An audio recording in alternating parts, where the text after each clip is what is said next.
Is our country really so divided over the disgraceful rise in violent anti-Semitism that we all can't even get on the same page when New South Wales police discover a caravan loaded with what is alleged to be plastic explosives, probably stolen from a mine site? In what has been described as a foiled terrorist attack, the story is now only public because our mate at the Daily Telegraph, Mark Morrie, and their crime reporter, Josh Hanrahan, and others at the Telegraph will leak details of this police operation that had been active since the van was found way back on January 19.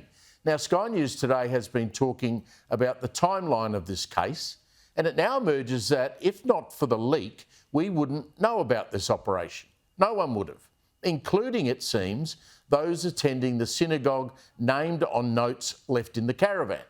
But it gets worse than that. New South Wales, like Victoria, as we know, has been swamped with terrifying attacks on Jewish people and their places of worship, and even a childcare centre. So January 19, this threat goes to a new level.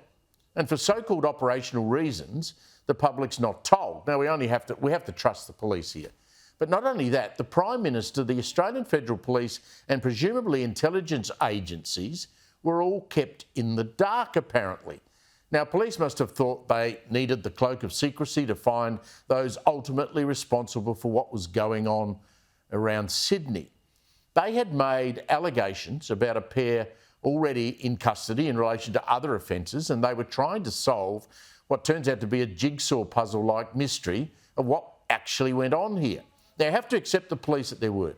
But seriously, New South Wales Premier Minns was told what had been found, and the next day, the very next day, he was with the Prime Minister outside that Eastern Sydney suburban childcare centre talking about tax on Jews.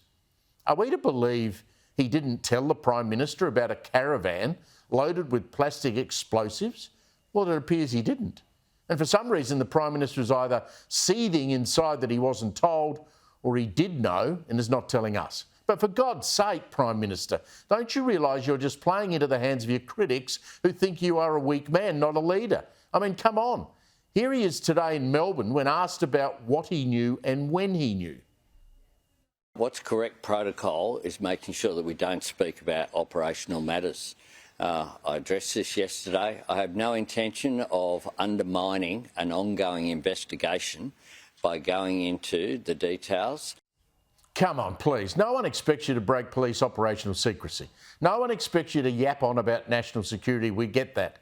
But when you're asked, when you knew, when you were told, just a week ago, 10 days ago, but I'm not talking about it. Instead, you seem shifty, and people have every right to wonder why a plot like this was not important enough for you to be told.